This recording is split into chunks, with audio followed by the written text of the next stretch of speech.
Do you feel like you know who you are? Like truly know who you are? Deep down. You don't feel like it's not ever changing in somewhat? Like mostly or majority, you know who you are, and then there's still parts that you're still uncovering and learning about yourself? I mean, I feel like that could get a little Twilight Zone there. Like by discovering who you are, you're a different person than who you were when you discovered who you are. Okay.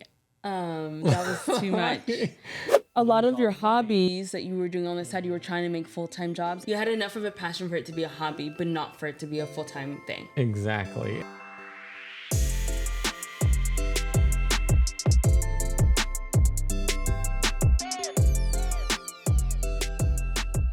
Hey, I'm Drew. I'm Jeena, and welcome to Hey There Adulting. Hey There Adulting is where people who can't adult find a diverse, inclusive community to figure life out with. You're such a goober. Me and you. That's me. People think I'm mean, but in reality, they don't understand. It has been proven in marriage therapy that you purposely like to get a rise out of me. Like you do it on purpose. I mean, that's what she said. That doesn't make any sense. I've taught you better than that. I've taught you You're better than welcome. that. And that was the worst. That's what she said joke you have ever said. Well, you know, maybe I just have to step up my game a little bit. Like yeah. But it has been proven. You admitted it. It's been proven. You love the attention. From you? Yeah. Always. Yeah. I love attention from you. There you go. So, like, it's just Pavlov's theory. Like, Pavlov. Yeah, you said it wrong. I probably did.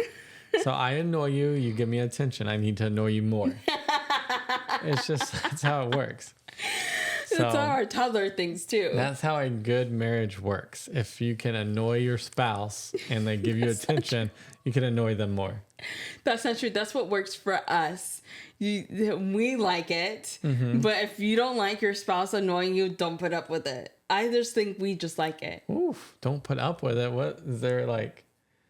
Like if they're annoying you like in a way that's like negative, just like this, I communicate. feel like, yeah, don't put up with it. Communicate. Yeah. What are you thinking? Don't put up with it. Like, leave. No, I just say don't put. Like I've said it too. Like, hey, Drew pushes my buttons, but whenever you do it playfully, I find it funny and like endearing. It's always playfully though. Always.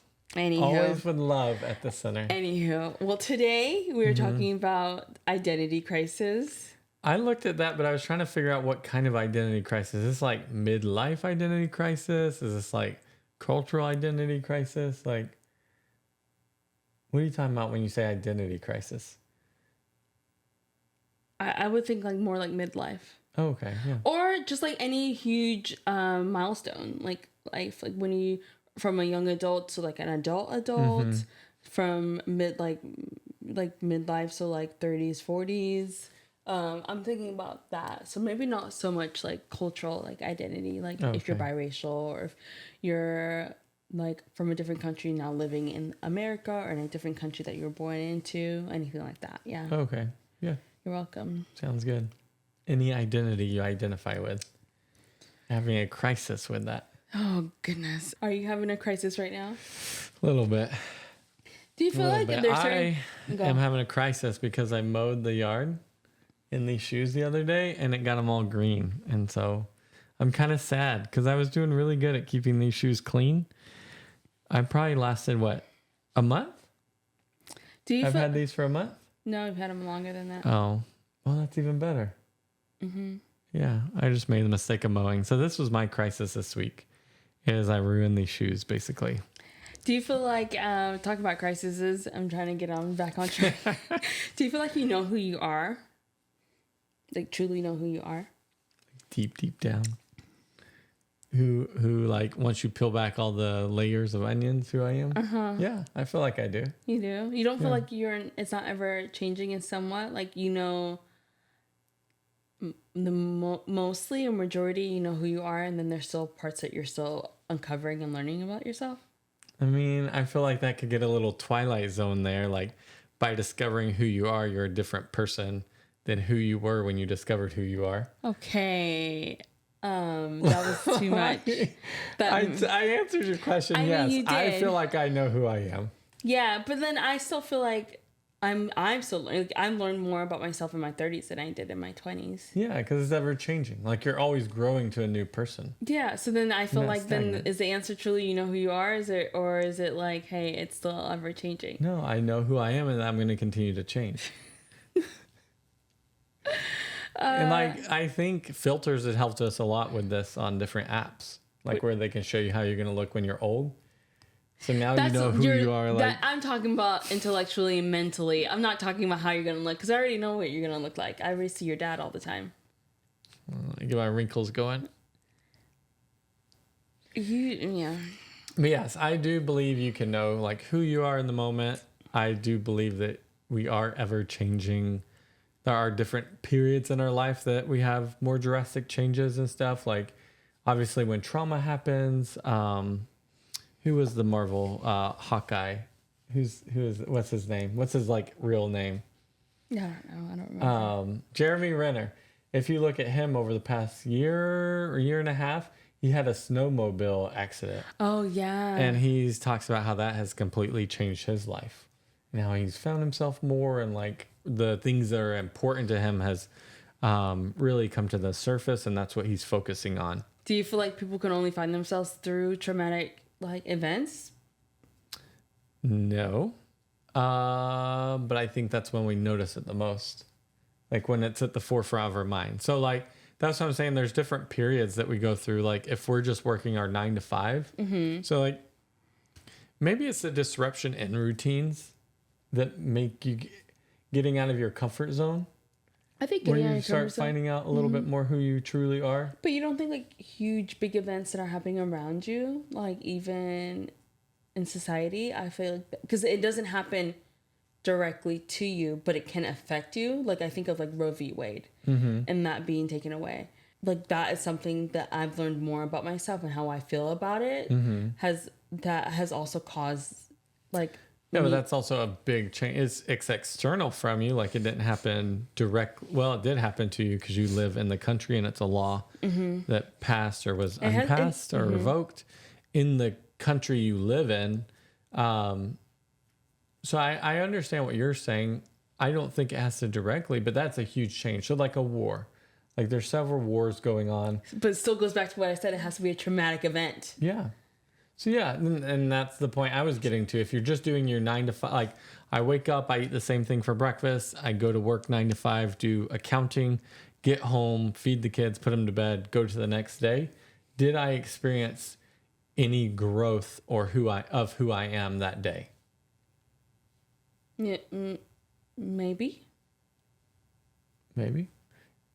I think another question is like, do you have to experience growth of yourself every day? I think that's unrealistic as well. No, I don't think you need to do it every day. But I think as human beings, we're going to see it growth eventually. That's the only way for us to be. Yeah. So I think you just go through these periods of time that you experience more growth than others. And then you just have these experiences at times that you're just stagnant. I think some people even find who they are trying to stay stagnant when things are changing around them. You know, so yeah, I think we just didn't answer the question, but we did a good job talking about it. Yeah, that's true. Do you feel like there has been one crisis that has happened over the last 12 years that you feel like was really hard to get through? Like personally? Yeah. You have to think about it. A crisis. So it's something that's changed you. To the core.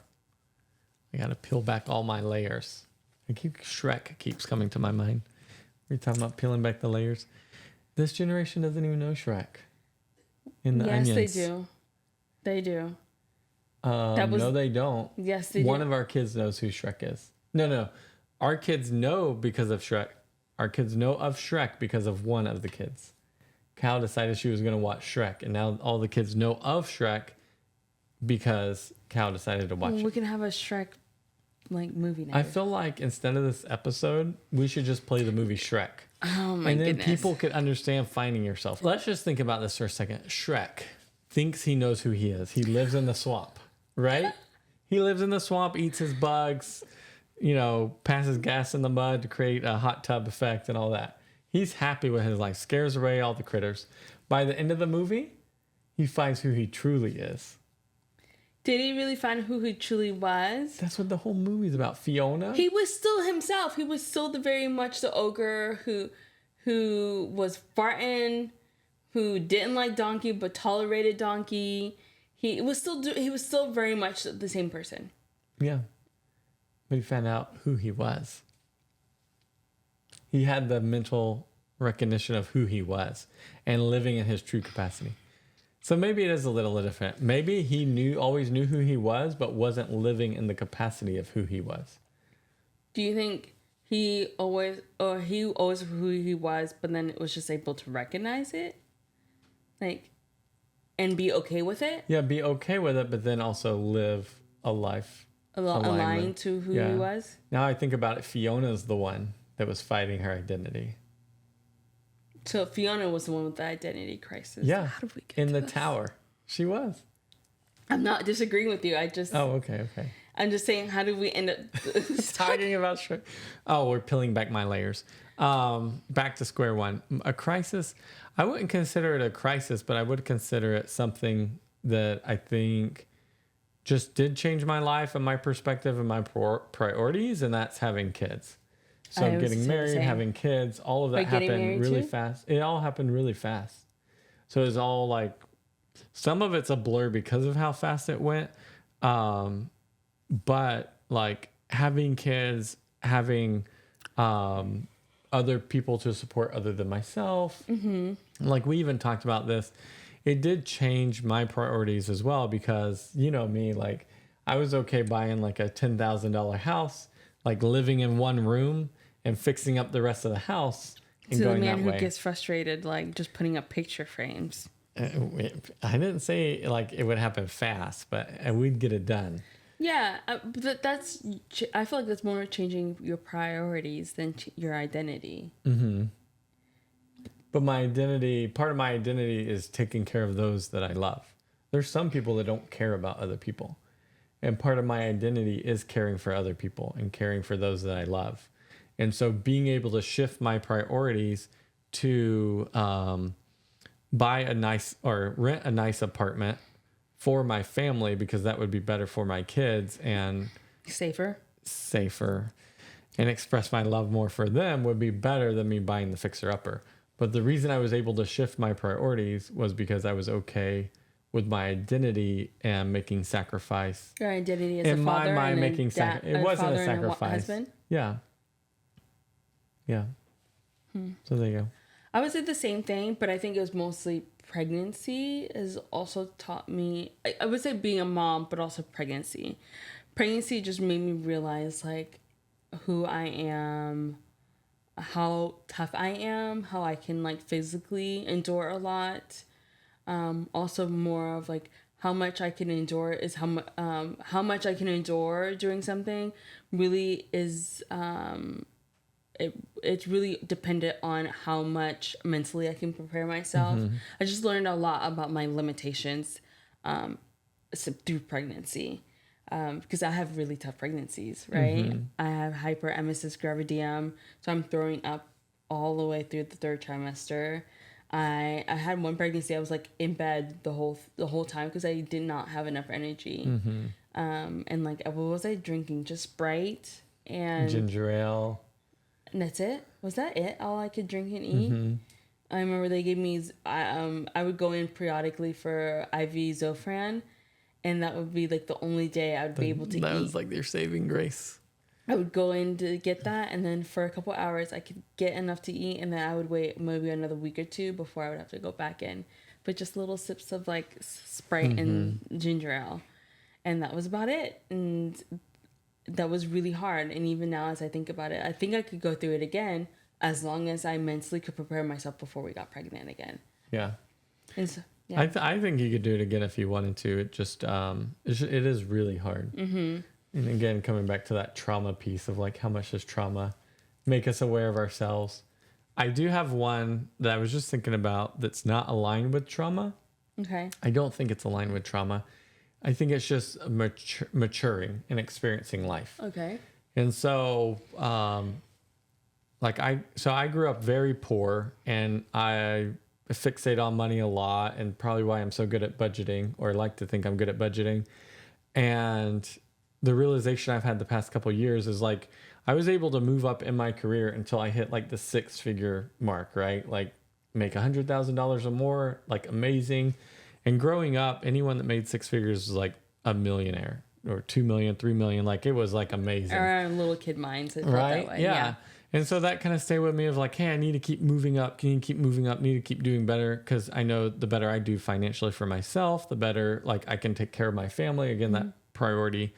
But the past couple of years, what I've noticed with myself is I have noticed my identity change with not so much wanting to seek more money as stability for the family. And like, I've almost come to this mindset now that if I can pay the bills and put like a couple $100s in savings every month, I'm happy with that at this time. If that allows me to spend like either more time with the kids, or we do more activities, and those kind of things. So my mindset has really shifted.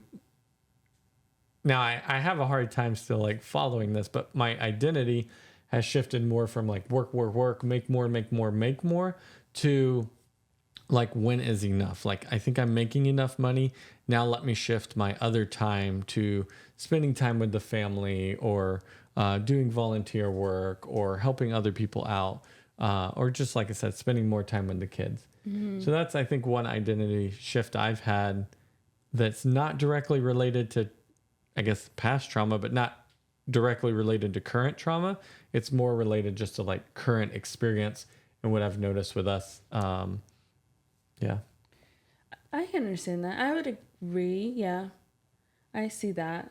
It's also making me think about how, like, I don't know if this is definitely not rooted in trauma in any way. I just recognize, like, I feel like there's like two different Jeenas, right? The first half of our marriage was like Jeena supporting Jeena, and then now this other half is like more competing Jeena, right? And I like both Jeenas because both I felt like I had a choice in. I never felt like I was forced into like being a stay-at-home mom, taking care of our kids and caring for them. I enjoyed it, love it. I sometimes wish I could go back to just being that Jeena. But I also like this other Jeena, which is like business Jeena, like competitive Jeena who's trying to do it all. And like I like both, and I think that's also like somewhat of a identity shift, because some of it, like, I guess the best way is like I am doing both almost to prove to myself, and not really to prove to you, because I feel like you've been the type of husband who's always been like, yeah, no, if Jeena says she's gonna do something, she's gonna do it, kind of thing. And so you've always been very vocal about it. Like whenever I reach goals, you're like, oh yeah, like I knew you could do it. Like even whenever we've gone through, was it the last 2 years now, where I've like made more money than you, and you're like, yeah, I'm not surprised by that. Like we were only having me go through nursing school, not me, but having you go through nursing school, because I was the one that was farther in our education, and then you had such a hard time with your pregnancies that we made the decision together that I was going to stay at home. But it was never because you felt like I couldn't do it. I think you mentioned like, oh, if Jeena had done it, we could have gone maybe even farther or faster somewhere. Like it's never of like who could have done it or who can't do it. And now that like we've gotten to this point where I want to do this other part, like me, like business Jeena, like I feel like that's an identity shift, because they're two different Jeenas. Both Jeenas that I love and enjoy, but two different Jeenas. Yeah. So what do you think brought about the change in Jeena's? Like what was that switching point from supportive Jeena to what you say like as a business Jeena? Like, I don't know if you may have said it and I didn't hear it, but I'm thinking, was there one event that you were like, wow, like this is more aligned with who I am or who I want to be, and then you shifted over? Since I was young, I knew that if I want to be successful at something, I need to focus on one thing at a time. And because motherhood was so new to me, and it was something that I really wanted to like knock out of the park. I don't think I could be business Jeena and mom Jeena at the same time. I felt like, and this is something that this is just me. It doesn't matter if it was motherhood or anything else. I would have to focus on one, get myself to a point that I really felt like I was happy with, and then add additional. That's how I do, even how I do business. I focus on one thing, then I move on to the next. And once I have enough resources, enough of like knowing how I can handle this one thing, then I can add more, but I'm not going to add more until I fully feel like I'm comfortable and I'm good with where I'm at knowledge wise with this one thing. And motherhood was completely new to me. I knew nothing about it. Like, even if you can read up as much as you can about it, like through the books and research online and go through, you never know what you want in motherhood until you're actually in it. Think about how many times where we're like, we're not going to be tablet parents. We're tablet parents. And think about all the times that we're like, we're not going to be the type of parents that were like, you have to eat everything on your plate no matter what. And now we're like the type of parents like, no, we just ask you to just try one bite. If you don't like it, we're not going to make you eat everything. Right? So motherhood was just, or parenthood, both. It was just something that I felt like I was still learning about and I could only focus on one. And I chose to focus on that because I felt like I know myself as a person. Giving my all and really getting myself settled as a parent was more important than business Jeena or corporate Jeena, whatever you want to call it, right? That was more important to me. And so I put my all into it. And then now that I finally feel like I got enough footing in mother or mom Jeena, then I could add to all the other stuff. And so if I had to if we hadn't gotten pregnant so early on in our marriage, we could have gotten corporate or business Jeena early on, but that also meant that we would have had corporate Jeena up until I felt like I got a hold of that, and then we could have added motherhood Jeena. So that's just me. That's why we got the shift the way we did, was just because I know myself. I cannot juggle a whole bunch of stuff without knowing that I have enough footing in the first thing before adding another. Yeah. Do you want to read a Reddit story about identity crisis? Sure. Oh, this is a good title already. I don't know what to do with my life. I'm 21. I still live with my parents. I'm working full-time as a server. I decided not to go to college after high school because I didn't know what to do, and I still don't. I don't want to work as a server for the rest of my life. I want to move out of my parents' house, but I don't make enough as a server to afford to live on my own.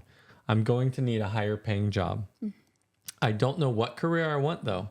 I'm not passionate about anything. I have no direction. How do I go about finding my passion? Dude. Okay, so this is just me, and this is me just like going through. It seems like they think that they have to go to college to be able to accomplish anything. And you already know how I feel about that. Like, you don't. Can it make things maybe slightly a little bit easier? Maybe. Could it make things more difficult? And it's more expensive. So it's, like, as I'm reading, they're like, well, I didn't go to college because I couldn't figure out what I wanted to do. Like, you don't have to go to college to be able to figure out what you want to do. But even then, he's still saying, or he or she are still saying, I'm not passionate about anything. Is that if I were one of our kids, would I be the type of parent to just be like, okay, and then just pick something? Oh, I know what you would say. What would I say? And then I'll tell you. I think you would say, or if you have no passion, let's go find a profession or degree that we know that will, as soon as you graduate, within a year or two, you will be making a lot of money. That's like high in demand and makes a lot of money. Right? Yeah. Okay, see? I mean, it sounds like this person may be getting conflicting information from the people in their lives as well. Because if their parent is telling them they don't waste money, don't go to college if you don't know what you want to do, that kind of stuff. Like, it seems like they're kind of leaning into what other people think they should do or not. For this person, I think that they should either just go to college, still without knowing what they want to do to try to figure it out. I would say go to community college. Yeah, they don't have to go to Harvard or Ivy League school or anything. Yeah. But if they don't know what they want to do, being a server day in and day out is not going to help them to continue to know what they want to do. And if they're so fixated on college, whether to do it or not, just do it. Just go for a year, see how it goes, see if you have the passion or not. But then if they go to college, they're still going to have to pick out classes and stuff like that. What do they do? They pick some of the basic classes, but then they pick some of the electives to see if any of that they like doing. That seems like wasting some time. No, yeah, but I think I may be jumping ahead of myself in my own mind of like, would I advise this person to go to college at this point in what they're saying? No. Like, I personally wouldn't, right? But if they're so fixated on do I go to college or not, right?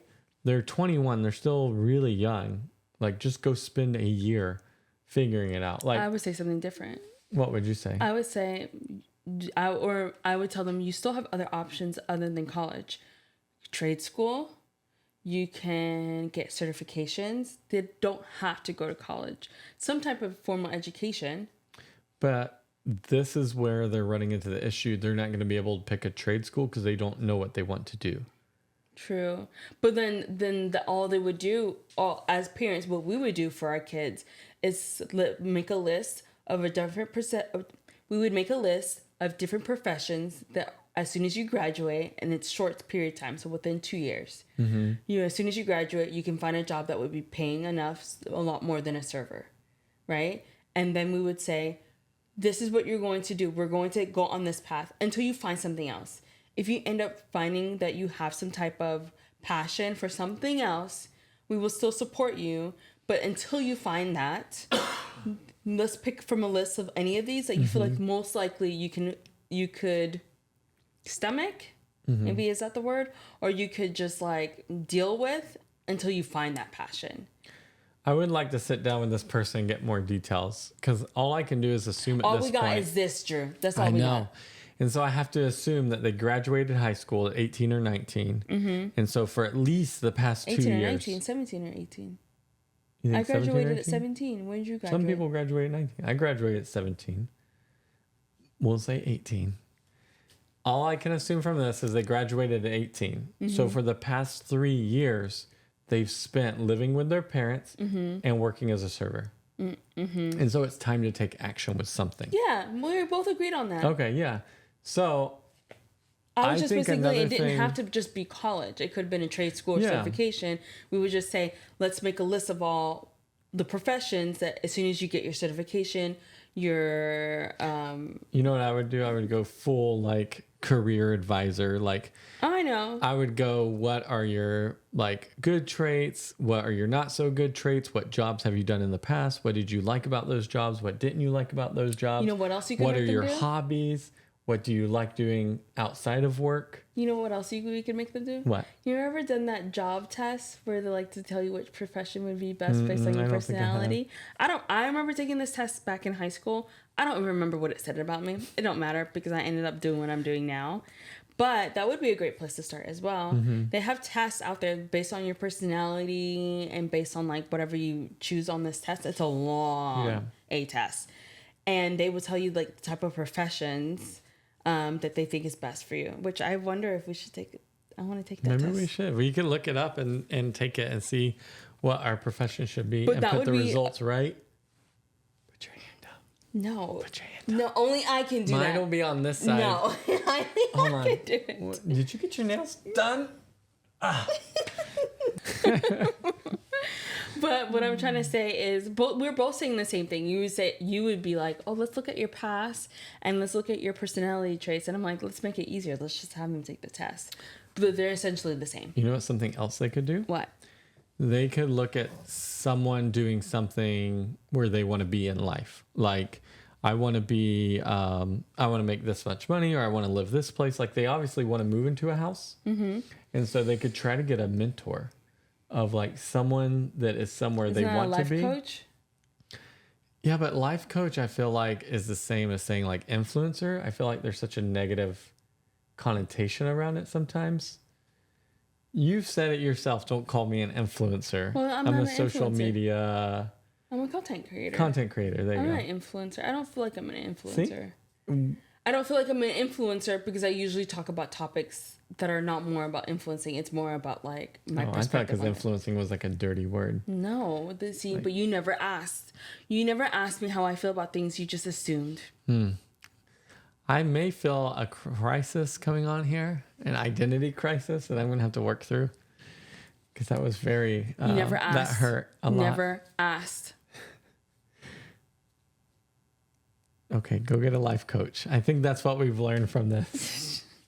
But no, they could, if it's a life coach, like that's fine. I just know life coaches, sometimes you have to pay for them. And so I'm thinking of ways that are budget friendly as well. That finding a family friend or a cousin or someone at work, you're a server, maybe you run into somebody that you're serving and making those connections and stuff. Like, do you think maybe what who was that? shadowing? Shadowing would be really good. Shadowing, so like just trying a bunch of different stuff and then seeing. And this is assuming a lot. I feel like this person, what has happened to them, what happens to a lot of us is when we're in like formal education, like high school and networking and community, we're around so many people that are doing so many different things that it's a lot easier to have these conversations and get advice and go to counselors and stuff. Like that's one. That makes it a little bit easier, but then I think of also our kids, and they've already found a lot of things that they're. But there's still that. What I'm saying is this person has moved out of that era of their life. Like they've moved out of that high school graduate. What are you going to do next? What's so exciting? To the very thing that can be super mundane as an adult. And that's just work your 9 to 5, go home, relax, go back to work, go home, relax. Because you're in this constant state of just stabilization, I guess, or like just going through the motions. Just going through the motions. And it's really hard to break out of that if their parents are working, all the kids are out of the house, and that kind of stuff. There you go. That? I didn't have to say anything. Just put it over there and you just did it. Yep, that's right. We know who the boss is.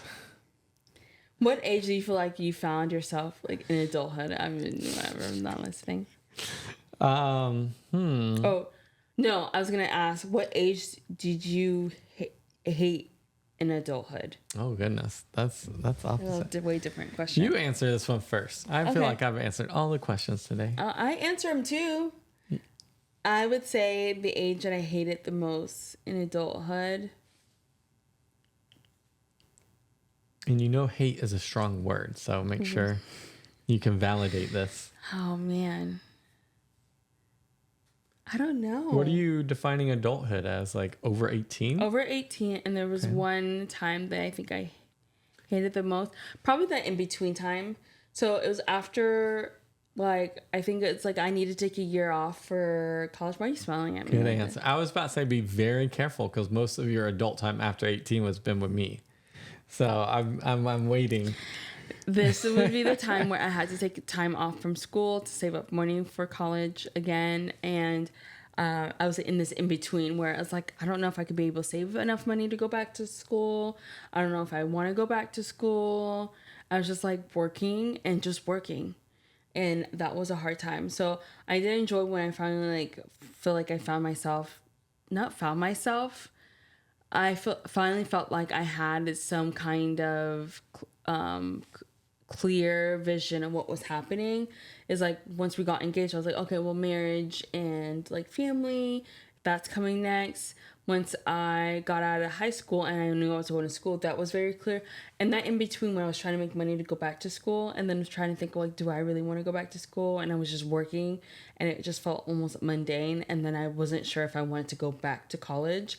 That was probably the time I hated the most because I felt very lonely because I felt like everyone else was like still going and knew exactly what they were doing. And I was just like, I don't know. Yeah.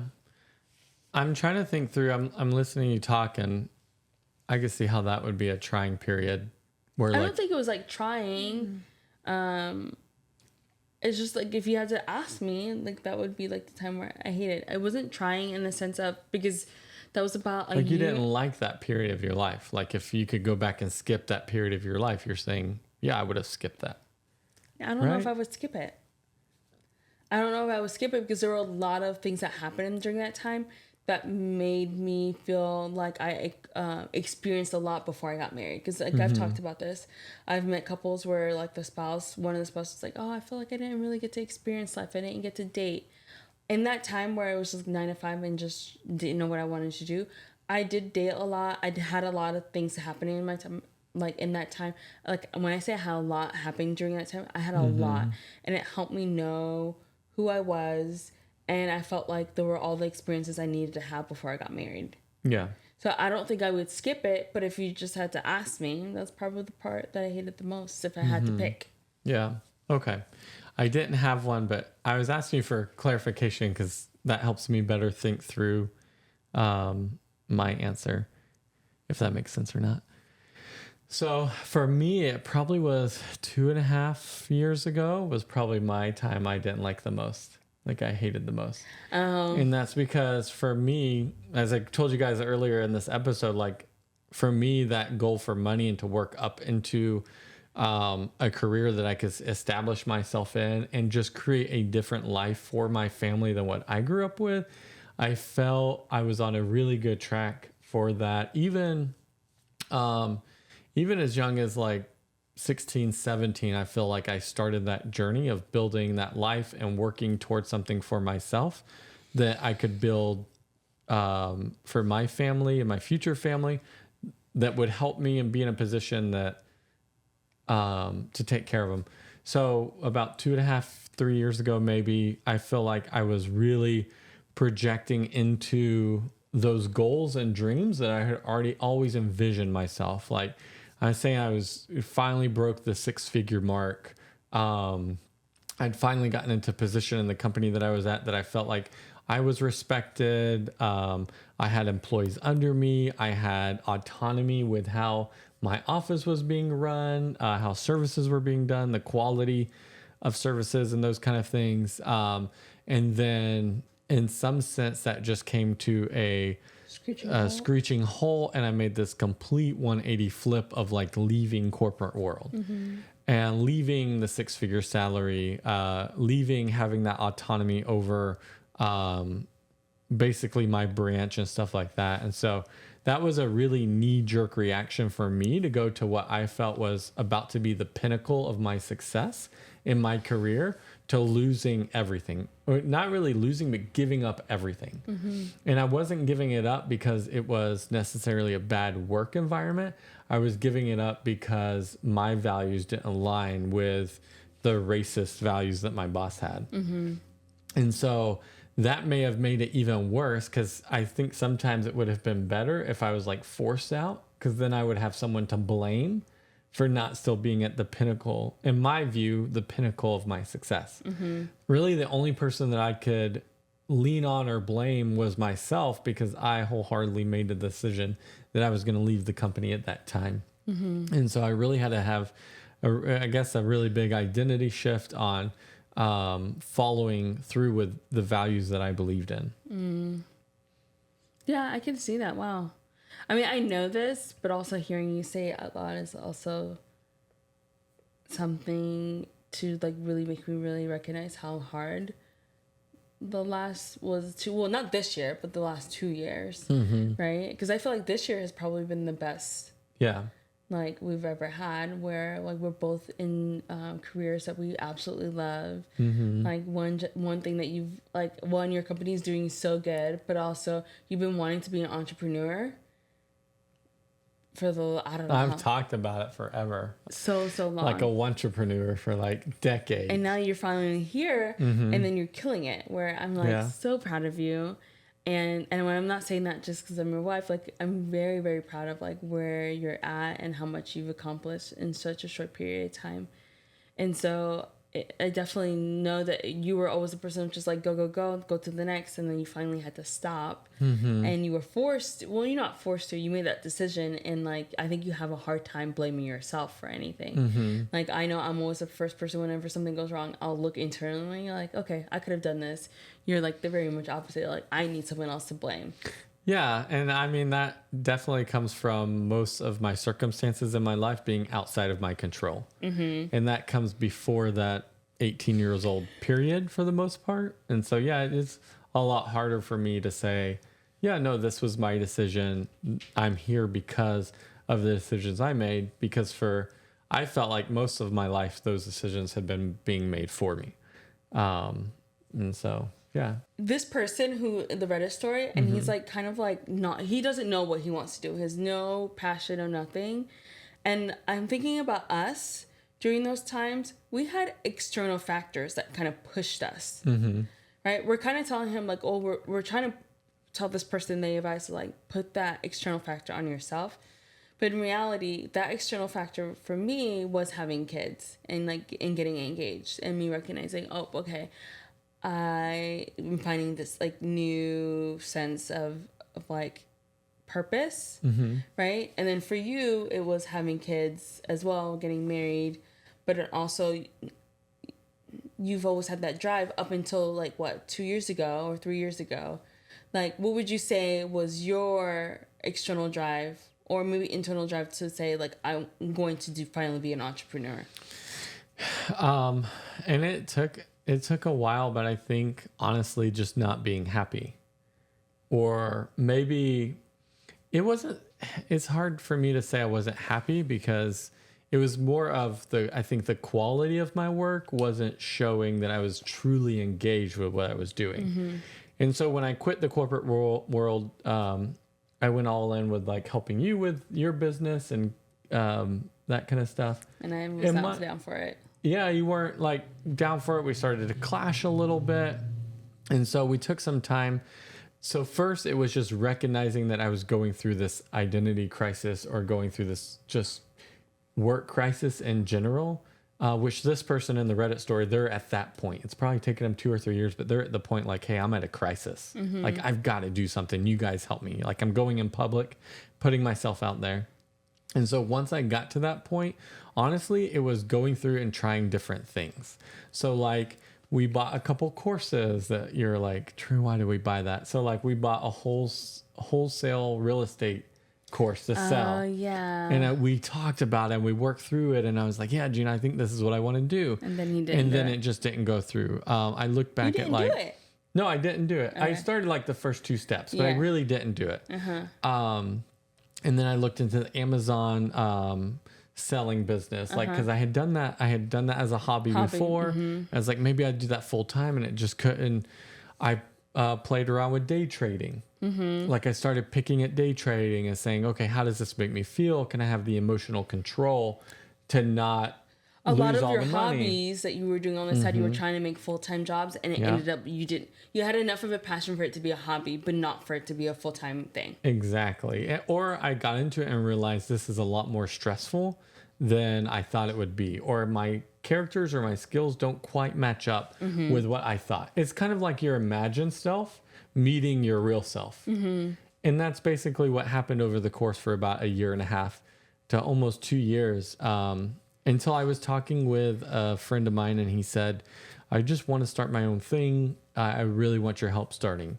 And I said, and me and you had actually written it off before. Like, we're not going to go 100%. Back into that.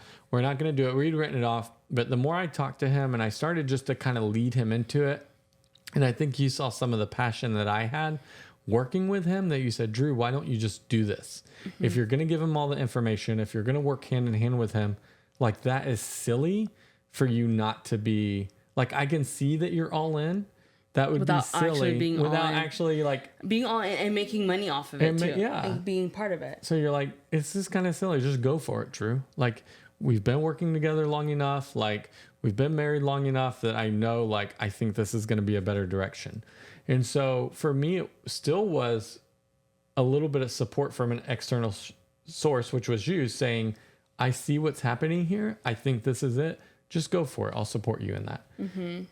And it's worked out really well so far for the past 8 months or so, like 8 months to a year, putting everything together, really having a new drive for this business that I've started and everything.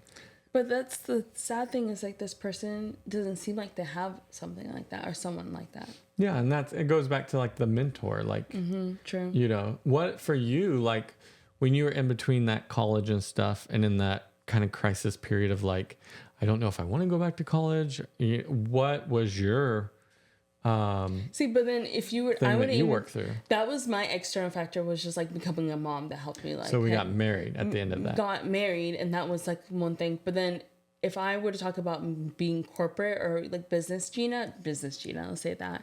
Business Jeena, I don't know if it was anything other than me. I'm competitive. I was going back to the time that you said that you hated. That's where I was clicking back to. Oh, okay. Yeah, I want to go back to that part because that was an external, and I don't feel like external like factors do that much for me. Okay. I would say when I decided like I wanted to start purchasing properties, I wanted to do more social media, and like I like internal factors. Like those are, you already know that. My internal drive is like You're really very neurotypical with like your reward system. Yes. Like you complete that, boop. Boop, boop. And so my thing was just like, I just want to have like my internal competition. I just want to make more than Drew. And I just want to show him like in this way of like, I can do it. Like I can do both. It was nothing like you never made me like sometimes when I feel like you never make me feel guilty about money. You never like, we can't do that. Or it's always just like, oh yeah, of course, Jeena, like kind of thing. And I was just like, I think it would be so nice to have like this internal drive of just making more money than Drew. It'll be my goal. But also this just goal of just giving my family more opportunity by making more money. That was it. I wonder I'm sitting here thinking, how many people are going to get mad that you're like, my goal is to make more money than Drew? Are you kidding me? Okay, it's the best goal to have like the I think it's it's a win-win for me. Like you make more money for me. Oh shucks. Like that stinks. We have more money.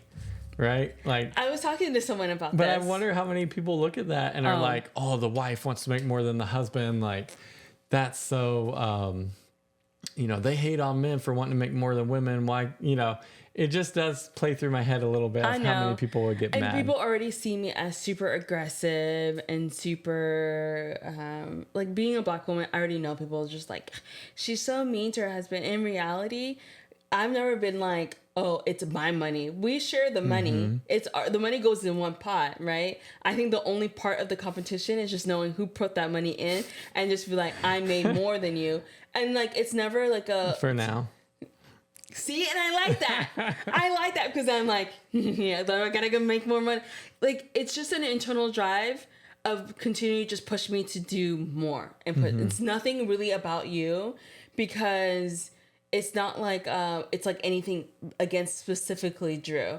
It is just something that pushes me to motivate me to do more. It's the same way I look at anything of like, I can even look at like, okay, it's not about you and it's not about the money that you bring in. It's really about finding something in my mind to push me to make more money. So that way we can further do more for our family and for our kids. And so someone may look at it and it's like, Jeena just wants to make more money than Drew to like demasculate, right? Masculinize? Like make you less masculine. Less masculine, yeah. There's a word for it. No. Less masculine, I think. No. Demasculinate?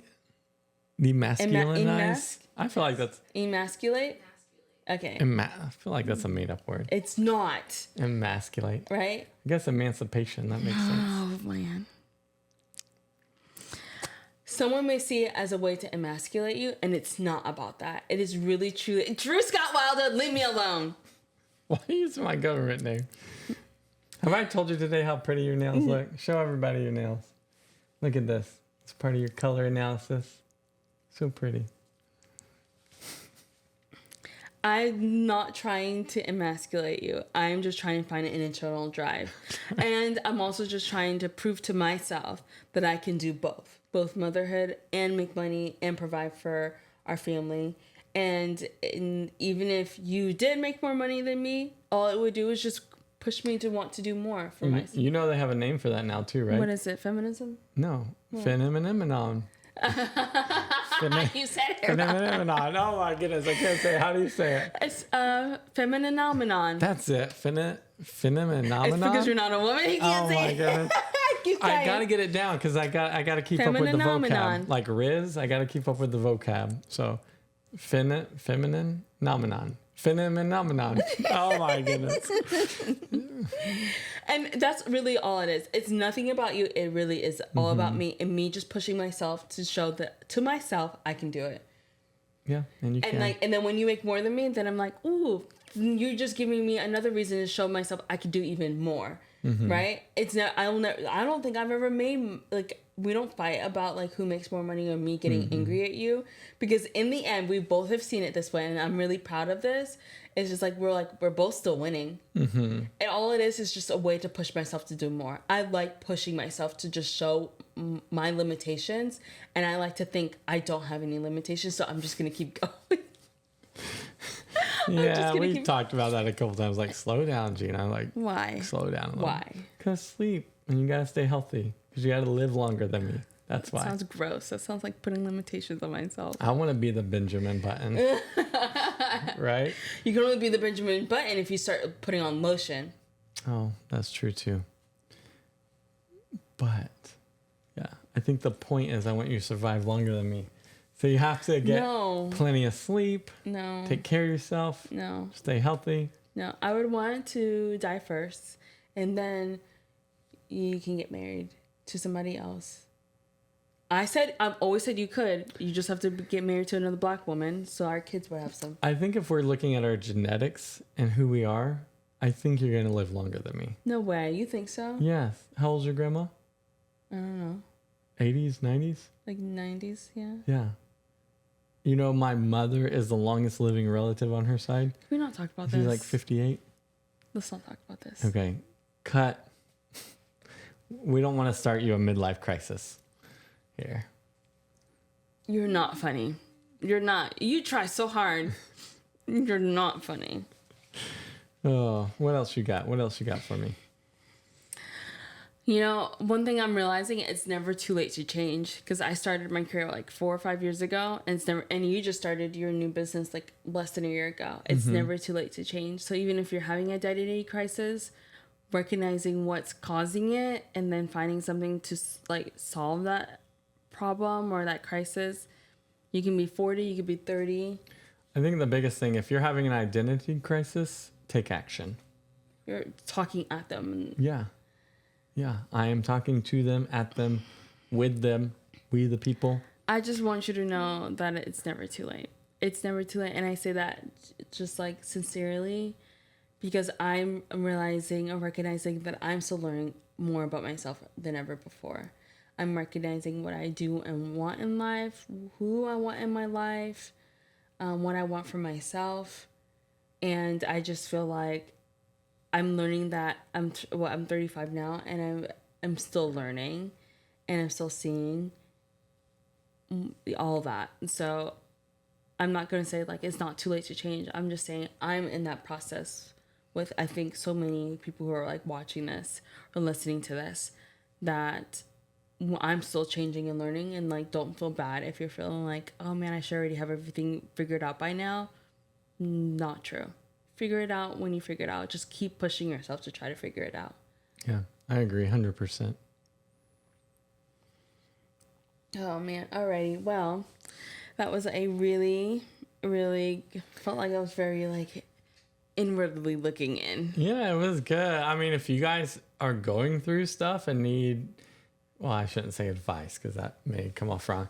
If you guys want to leave any comments or DMs or anything about, we have a link where you guys can anonymously. Yep, anonymously. I can't say in all these words that I can't say. Phenomenon. I can't say that word. Phenomenon. I can say that. Phenomenon. I'm gonna get it. So yeah, we have the link that you can anonymously submit like stories, questions, requests, and we can get to those either on the podcast or private DM, depending on the situation and stuff like that. Yeah. This is a good talk, I feel like. Yeah. I don't know. I just think that everyone looking outside looking like other people, they always feel like, oh, they've got it put together. And I think that if people just talked more candidly, they would recognize that I think even the people you think are very successful are still trying to find out certain parts of themselves, or trying to figure lots of stuff out. It's not all like set in stone. We don't know everything. We're still all learning together. And I think that's good because as human beings, we shouldn't be stagnant. We should always push to change and learn and be more. I agree. Well, thank you guys so much for joining us this week. We'll see you next week, and good luck with adulting. Bye.